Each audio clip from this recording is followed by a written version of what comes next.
जैसा कि last episode में हमने देखा, लुयांग और स्वॉर्ड लेसलर के दरमियान फाइट शुरू हो गई थी, जहां वे दोनों ही एक दूसरे को बराबरी की टक्कर दे रहे थे। लेकिन आखिर में लुयांग ने उस पर एक बहुत ही पावरफुल हमला कर दिया था, जिसकी वजह से स्वॉर्ड लेसलर वहीं पर ही मारा गया था। जिसके बाद लुयांग ने उसके पास से चारों लेजेंडरी स्वॉर्ड्स को ले लिया था। उसके बाद एपिसोड के लास्ट में हमने देखा, लुयांग और सुयर किसी दूसरी जगह पे आ गए थे, जहाँ लुयांग को एक मिस्टीरियस आवाज सुनाई दी थी, जिसकी वजह से वो काफी ज्यादा सोच में पड़ गया था। और यही से नेक्स्ट एपिसोड की शुरुआत होती है और हम देखते हैं कि लुयांग एक जगह पर बैठकर व्हील ऑफ फ्रूट्स की मदद से अपना कल्टीवेशन कर रहा होता है और थोड़ी देर बाद वहाँ पर उसका कल्टीवेशन भी कंप्लीट हो जाता है। इसलिए वो तुरंत ही वहाँ से सीधा साउथ डोमेन के चू फैमिली में आ जाता है, जहाँ पर हम देखते हैं कि ब्लेड मास्टर चूजन उसका स्वागत करता है और कहता है कि आपका हमारी फैमिली में आना हमारे लिए बहुत ही ज्यादा गर्व की बात है। जिस पर लुयांग भी उसको हाँ कह देता है, जिसके बाद वे दोनों ही कुर्सी पर बैठ जाते हैं। फिर चूजन उससे कहता है, यंग सो चाइल्ड, क्या आप बता सकते हैं कि आप यहाँ पर क्यों आए हैं? उसकी बात सुनकर आप लुयांग उसको बताता है, मैंने सुना है कि सभी 10 लेजेंडरी सोर्स को एक साथ इकट्ठा करने से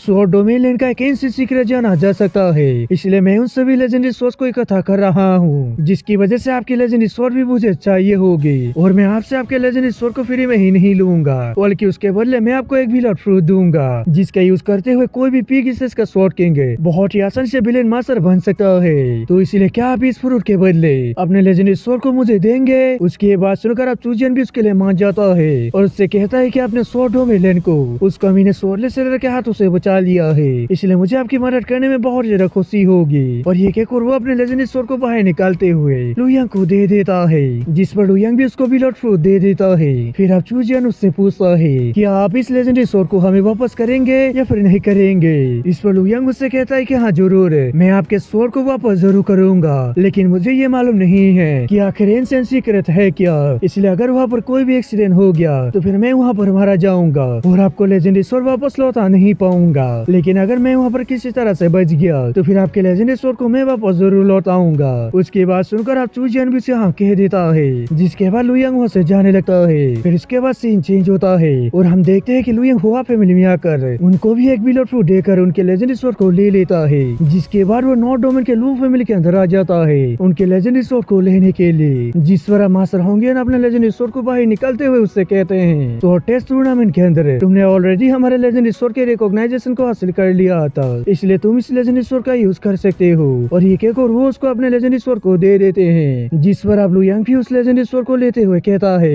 एक बार जब मैं इस लेजेंडरी स्वॉर्ड को अपने बॉडी के अंदर एब्जॉर्ब कर लूंगा तो फिर मेरे पास सभी 10 लेजेंडरी स्वॉर्ड्स कंप्लीट हो जाएंगे, जिसकी वजह से ही मुझे बहुत ज्यादा आश्चर्य हो रहा है कि उसके बाद क्या होगा जब मैं इस आखिरी लेजेंडरी स्वॉर्ड को एब्जॉर्ब कर लूंगा। और उसकी बात सुनकर मास्टर होंगियान उससे कहते हैं, 10 लेजेंडरी स्वॉर्ड्स पहले कभी भी एक साथ इकट्ठा नहीं हुए हैं, लेकिन तुमने ऐसा कर दिखाया है, तुमने सभी 10 लेजेंडरी स्वॉर्ड्स को एक साथ इकट्ठा कर लिया है, जिसका मतलब ये है कि तुम एक चूजन वन हो। उनकी बात सुनकर अब लुयांग उनको बताता है, मुझे इससे कोई भी फर्क नहीं पड़ता है कि मैं चूजन वन हूँ या फिर नहीं, बस मैं आशा करता हूँ कि ऐसा करने से कोई भी बुरा ना हो। और ये कहकर वो उनको भी एक व्हील ऑफ फ्रूट दे देता है और उनसे कहता है कि इस व्हील ऑफ फ्रूट की मदद से कोई भी इंसान विलेन मास्टर बन सकता है, जिसकी वजह से आपके लू फैमिली के अंदर विलेन मास्टर की कमी नहीं होगी। उसकी बात सुनकर आप मास्टर होंगियान भी उस फल को ले लेते हैं और फिर उससे शुक्रिया कह देते हैं और कहते हैं कि मुझे इस बात पर पूरा यकीन है कि तुम्हारा भाग्य बहुत ज्यादा अच्छा है। इस पर अब लुयांग भी उनको हाँ कह देता है, जिसके बाद हम देखते हैं लुयांग वहाँ पर ही उस लेजेंडरी स्वॉर्ड को अपने अंदर एब्जॉर्ब कर लेता है, जिसकी वजह से उसके माइंड कॉन्शियसनेस के अंदर सभी 10 लेजेंडरी स्वॉर्ड इकट्ठा हो गई थी। इसकी वजह से हम देखते हैं कि वह सभी 10 लेजेंडरी स्वॉर्ड से एक साथ मिलकर वहाँ पर एक पोर्टल ओपन कर देती है, जिससे कि फिर लुयांग भी उस पोर्टल के अंदर खींचते हुए चला जाता है। फिर इसके बाद हम देखते हैं लुयांग किसी और ही जगह पर पहुंच गया होता है, जहाँ पर उसके चारों तरफ काफी बड़े बड़े पिलर्स थे, जिनको काफी बड़े बड़े जंजीरों से बंधा हुआ है। और तभी हम वहाँ पर एक ओल्ड मैन को भी देख पाते हैं, जो कि उन्हीं जंजीरों से बंधा हुआ था।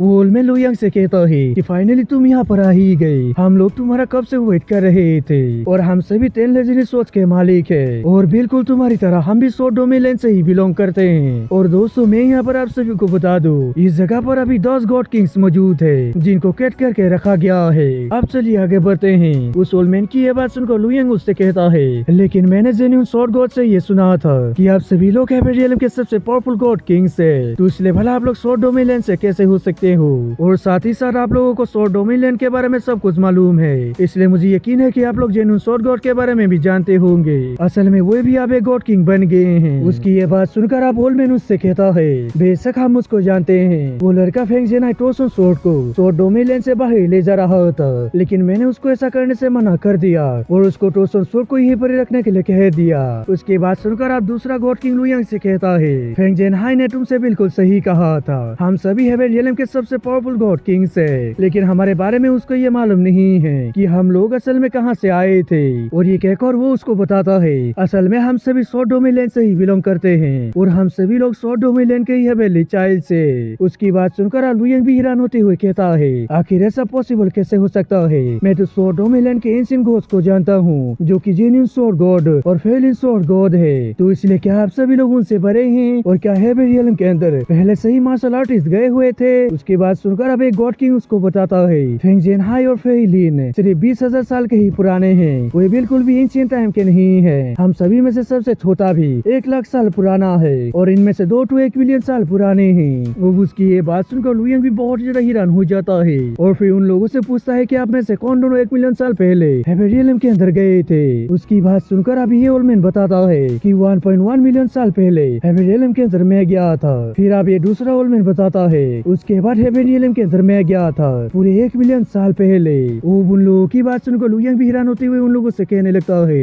आप लोगों ने पूरे 1 मिलियन सालों तक जिया है और साथ ही साथ आप लोगों ने खुद के एज को भी नहीं भूले हैं, आखिर ऐसा कैसे है। जिस पर ये गॉड किंग उसको बताता है ये व्हील ऑफ लाइफ का कमाल है, जब तुम भी ये गॉड किंग बन जाओगे तो तब तुम्हें भी अपने एज के बारे में मालूम चल जाएगा कि तुम कितने सालों तक जिंदा रह पाओगे। फिर आप लुयांग उन लोगों को देखते हुए कहता है आप लोगों में से सबसे ज्यादा यंगेस्ट बंदे की भी एज 1 लाख है और सबसे ज्यादा ओल्ड बंदे की एज 1 मिलियन साल है, जिसका मतलब ये है कि आप सभी लोग सॉर्ड डोमेन से ही हेवन रियलम के अंदर गए थे, लेकिन आप लोग अलग अलग ईरा से बिलोंग करते हैं, यानी कि वो लोग अलग अलग युग से बिलोंग करते हैं। लुयांग की बात सुनकर अब एक दूसरा गॉड किंग उसको बताता है हम सभी गॉड किंग्स अपने अपने युग के सबसे ज्यादा टैलेंटेड हेवनली चाइल्ड्स हैं, लेकिन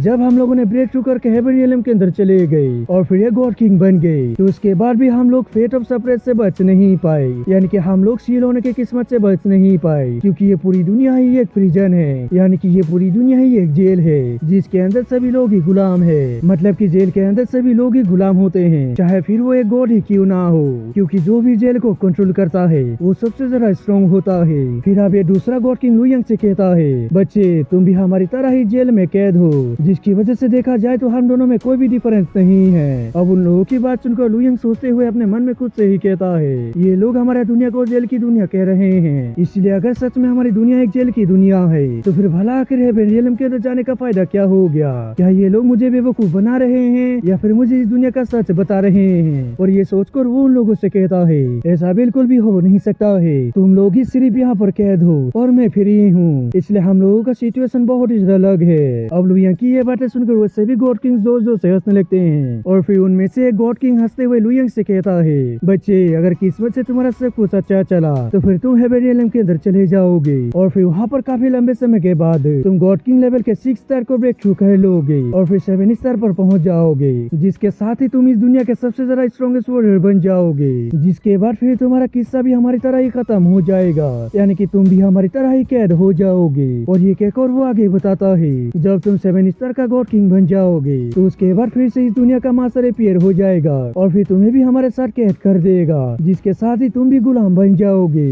उसकी बात सुनकर आप सबसे ज्यादा ओल्ड मैन लुयांग से कहता है इस बार का डिजास्टर अलग होने वाला है, पहले हमने जिस चीज का सामना किया था वो तो बस एक नमूना था, उन लोगों ने यहाँ कर सिर्फ हमें कैद किया था, लेकिन अगली बार जब एक ग्रेट एरा खत्म होगा यानी कि एक महान युग खत्म होगा तो तब वे लोग इस दुनिया को पूरी तरह से खत्म कर देंगे और फिर दोबारा से इस दुनिया को निर्माण करेंगे और फिर शुरू से शुरू करेंगे। ओल्ड मैन की ये बात सुनकर लुयांग उससे कहता है आखिर आप क्या सोचकर ये सब कह रहे हैं। इस पर ओल्ड मैन उससे कहता है कि तुम मत भूलो कि मैं इस दुनिया में सबसे ज्यादा लंबे समय तक जीने वाला बंदा हूँ, मेरे समय में इस दुनिया का कोई भी इतिहास मौजूद नहीं था, लेकिन फिर भी उस समय मार्शल आर्ट्स इनहेरिटेंस हुआ करती थी, यानी कि उस समय हिस्ट्री ना होने के बावजूद भी वहाँ पर मार्शल आर्ट्स मौजूद थे। और इसका मतलब सिर्फ एक ही है कि मेरे समय के युग से पहले कोई दूसरा युग भी हुआ करता था जिसको उन सभी अननोन गोस्ट ने खत्म कर दिया था और दुनिया को फिर से शुरू कर दिया था। उन्होंने सिर्फ मार्शल आर्ट्स को ही छोड़ दिया था ताकि इस दुनिया में कल्टीवेटर बने रहे। ओल्ड मैन की ये सब बातें सुनकर लुयांग उससे कहता है इन सभी बातों से मुझे ज्यादा कुछ मालूम नहीं चला है, तो इसलिए क्या आपके पास है इसके अलावा कोई और भी जानकारी मौजूद है। उसकी ये बात सुनकर आप ओल्ड मैन हंसते हुए उसको बताता है एक बार मैंने फतेहपुरा ने इन किताबों को पर आया था, जहाँ पर मुझे इमोर्टल पिल्स को बनाने के रेसिपी के बारे में मालूम चला था, लेकिन बाद में उन सभी किताबों को किसी के द्वारा डिस्ट्रॉय कर दिया गया था, इसलिए इस दुनिया के बारे में और कोई भी रिकॉर्ड्स मौजूद नहीं है। लेकिन मैंने अभी तक उस इमोर्टल पिल के रेसिपी को नहीं भूला हूँ, उसके बारे में अभी भी मुझे बहुत ही अच्छे से याद है। और दोस्तों ओल्ड के ये कहते ही हमारा एपिसोड खत्म हो जाता है। दोस्तों अगर आप सभी को वीडियो अच्छे लगे तो लाइक कर दें, और अगर आप चैनल पे नहीं है तो सब्सक्राइब करते जाना। तो मिलता है किसी और वीडियो में, जब तक के लिए बाय।